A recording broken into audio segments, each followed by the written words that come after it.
அரசாக இதை எடுத்துக்கொள்ள முடியாது. ஆகவே முதலமைச்சர் அவர்கள் இந்த மதுக்கூடம் பிரச்சனையில் டாஸ்மாக் கடை ஊழியர்களை மிரட்டி இன்றைக்கு கரூர் கம்பெனி என்பது ஒரு புதிய ஒரு கம்பெனியாக தமிழ்நாட்டில் அது எங்கே ரிஜிஸ்டர் பண்ணப்பட்டது, யார் பின்னல் இருக்கிறார்கள்னா தெரியாது. ஆனால் டாஸ்மாக் நிறுவனத்துக்கு போட்டியாக இன்றைக்கு கரூர் கம்பெனி ஒரு நிர்வாகத்தை போட்டி நிர்வாகத்தை தமிழ்நாட்டில் நடத்தி கொண்டிருப்பது முதலமைச்சர் அவர் சொல்லக்கூடிய வெளிப்படையான ஊழலற்ற அரசுக்கு என்ற சொல்லக்கூடிய அந்த வாக்குறுதிக்கு விரோதமாக அந்த செயல்பாடுகள் இருந்து கொண்டிருக்கிறது. இன்றைக்கு கரூர் கம்பெனி அரசாங்கத்துக்கு வரக்கூடிய வருமானத்தை அது தனியார் கைக்கு போகக்கூடிய நிலைமையை உருவாக்கி கொண்டிருக்கிறது. குறிப்பாக கடை ஊழியர்களை விற்பனை அடிப்படையில் தினசரி மாமூல் கேட்கிற நிலைமைக்கு வந்தாச்சு. பாட்டில் ₹1 கொடு, விற்பனையில் 1% கொடு என்று அப்படி கொடுக்க மறுக்கின்ற கொடுக்க இயலாத ஊழியர்களை நிர்வாக டாஸ்மாக் அதிகாரிகளை கொண்டு பணியிட மாறுதல் செய்வது, நிர்வாக அதிகாரிகளை பயன்படுத்தி அவர்களை வேறு மாவட்டங்களுக்கு வேறு கடைகளுக்கு பணியிட மாறுதல் செய்யக்கூடிய ஒரு பழிவாங்க நடவடிக்கை இந்த அரசு எடுத்துக்கொண்டிருக்கிறது. அது நாங்கள் கண்டிக்கிறோம். இப்போ இந்த நிலையில் இப்படிப்பட்ட தொழிலாளர் விரோத நடவடிக்கைகளை செய்து கொண்டிருக்கிற அதிகாரிகள் அமைச்சர்கள் எடுத்து நாங்கள் போராட்டம் நடத்துகிறோம்.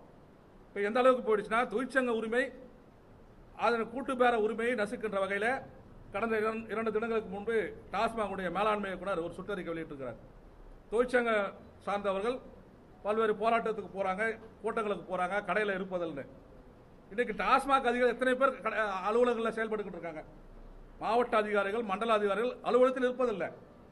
இந்த தொழிலாளர்களுடைய குறைகளை கேட்பதற்கு கூட அதிகாரிகள் காது அவர்கள் செவி மறுக்கப்படுகிறது. ஆகவே அவர்கள் தொழிலாளர்கள் தொழிற்சங்க ரீதியாக தங்களுடைய கோரிக்கைகளை தங்களுடைய உரிமைகளை நிலைநாட்டுவதற்கு அவர்கள் போராட்டங்கள் நடத்துகிறார்கள். இதே கடந்த 10 ஆண்டு அதிமுக ஆட்சியில் இதே திமுகவுடைய தொழிற்சங்கமான தொழிலாளர் முன்னேற்ற சங்க பேரவை இதே கூட்டமைப்பில் எங்களோட இணைந்து பயணித்தது. நாங்கள் அப்போது வைத்த கோரிக்கை தான் இப்போது வைக்கிறோம். அதிமுக ஆட்சியின் போது இதே தோமுசா, சிஐடி உள்ளிட்ட தொழிற்சங்கங்கள் என்ன கோரிக்கை வைத்ததோ அதே கோரிக்கை தான் இப்போது இந்த அரசுகிட்ட நாங்கள் வைக்கிறோம். ஆக அப்போது திமுகவினுடைய தலைவராக இருந்த இப்போது இருக்கிற முதலமைச்சர் அதை ஏற்றுக்கொண்டவர். ஆனால் முதலமைச்சர் ஆன பிறகு எங்களுடைய கோரிக்கைகளை கூட்டு பேசுவதற்கு நேரம் ஒதுக்க அவர் தயக்கப்படுகிறார் என்று சொன்னால் என்ன எடுத்துக்கொள்வது? பலமுறை அவருடைய அப்பாயின்மெண்ட் கேட்டான் முதலமைச்சர்கிட்ட. 26,000 குடும்பங்கள் இந்த தொழிலை நம்பிக்கக்கூடிய ஊழியராக இருக்கக்கூடிய குடும்பங்களுடைய பிரச்சனைகள், இந்த தொழிலில் இருக்கக்கூடிய முறைகேடுகள் இந்த அரசுக்கு அவப்பெயர் ஏற்படுத்திக் கொண்டிருக்கிறது.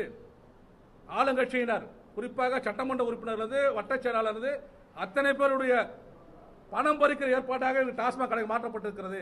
ஆகிய உங்க அரசுக்கு அவப்பெயர் ஏற்பட்டு கொண்டு சொல்வதற்கு கூட நாங்கள் நேரம் ஒதுக்க பலமுறை கடிதம் எழுதி கூட இன்றைக்கும் முதலமைச்சர் எங்களை சந்திக்க மறுக்கிறார்.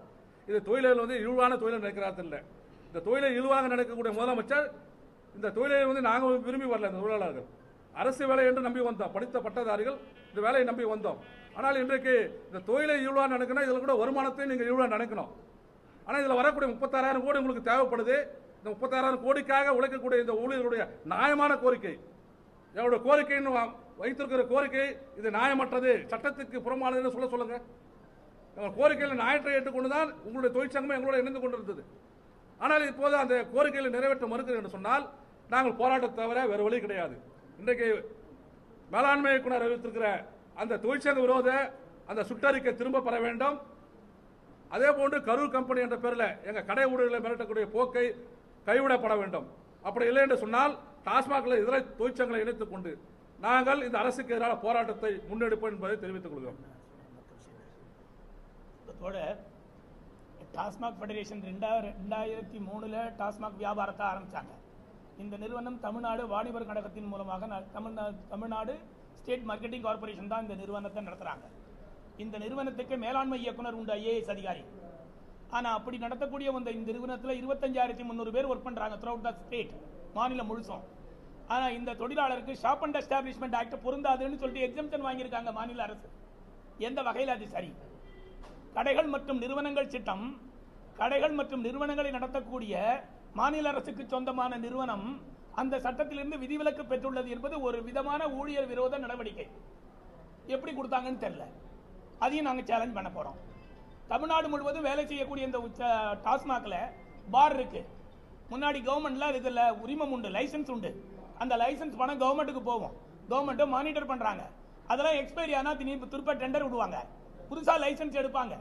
இப்போ திராவிட முன்னேற்ற கழக அரசு வந்த பிற்பாடு எந்த பாரும் லைசன்ஸ் எக்ஸ்பைரி ஆன பிற்பாடு திருப்ப கண்டினியூ ஆகுது. அதே பார் அதே ஆலஸ் ஜாம் நடத்துறாங்க. ஆனா அங்க வேலை செய்யக்கூடிய ஊழியர்களுக்கு ஃபோன் பண்ணி நாங்க கரூர் டீம் பேசுறோம்னு ஒரு பாட்டிலுக்கு ₹1 கொடுத்து அனுப்பணுமே என்னாச்சு அப்படின்னு கேட்குறாங்க. அப்புறம் மிரட்டுற தோரணையிலையும் பேசுறாங்க. கொஞ்ச நேரத்தில் கும்பலா ஆளும் வராங்க. இந்த போக்கு என்பது எந்த வகையில சரியா இருக்கும்? இது ஒரு வகையான ஊழியர் விரோத போக்கு. மேலாண்மை இயக்குநருடைய கவனத்துக்கு இதை கொண்டுட்டு போன உடனே நீங்க அந்த மாதிரி இங்க வந்து உங்களை கேட்கறாங்கன்னு போலீஸ்ல கம்ப்ளைண்ட் கொடுங்கிறாங்க ஒர்க்கர். அந்த நிறுவனத்துக்கு மேல சூப்பர்வைசர் இருக்காரு, மேனேஜர் இருக்காரு, அதுக்கு மேல அதிகாரி இருக்காங்க. இவர்களால் நடத்தப்படக்கூடிய நிறுவனம். ஆன் டியூட்டியில இந்த மாதிரி பிரச்சனை ஏற்பட்டதுன்னா மேல் அதிகாரி தான் நடவடிக்கை எடுக்கணும். அங்க யாராவது ஆன்டி சோசியல் எலிமெண்ட் சமூக விரோத சக்திகள் வந்து கடைக்குள்ளார புகுந்து தாக்குனா கூட, கடை ஊழியரை தாக்குனாலும் அந்த ஒர்க்கர் போய் புகார் கொடுங்கிறாங்க போலீஸ்ல. மேனேஜர் தான் ஆக்சுவலி புகார் கொடுக்கணும். ஒர்க்கர் புகார் மேனேஜருக்கு தான் கொடுக்கணும். இப்படிலாம் வித்தியாசமான அணுகுமுறையை இந்த 2.5 வருஷமா இந்த 1.5 வருஷமா பாக்குறோம். நாங்க அணுகுமுறையை மாறி போச்சு அரசாங்கத்துக்கிட்ட. அந்த நிறுவனத்தில் வேலை செய்யக்கூடிய ஊழியருடைய பாதுகாப்பு என்பது அந்த நிறுவனத்து வேலை. கடைக்குள்ளாரியே பூந்து வெட்டுறான், கடைக்கு முன்னாடியே துப்பாக்கியால சுட்டுக் கொள்றான் ஊழியர்களை. இந்த போக்கு நடக்குது. இப்ப எல்லா மட்டங்களிலும் சுரண்டக்கூடிய பண வசூல் பண்ணக்கூடிய ஒரு ஏரியாவாக டாஸ்மாக் மாறி 36,000 கோடி கிட்டத்தட்ட மாநில அரசாங்கத்துக்கு வருவாய் ஈட்டி கொடுக்கக்கூடிய ஒரு வர்த்தக நிறுவனம். இந்த வர்த்தக நிறுவனத்தில் பணிபுரியக்கூடிய ஊழியர்கள் எல்லாம் கிராஜுவேட், போஸ்ட் கிராஜுவேட் இப்படிப்பட்டவங்க த்ரூ எம்ப்ளாய்மெண்ட் ரெக்ரூட் பண்ணாங்க அரசு ஊழியர்கள். ஆனா இவங்க டாஸ்மாக் ஊழியரும் கிடையாதுங்கிறாங்க, அரசு ஊழியரும் கிடையாதுங்கிறாங்க. அப்படின்னா இவங்க யாரு?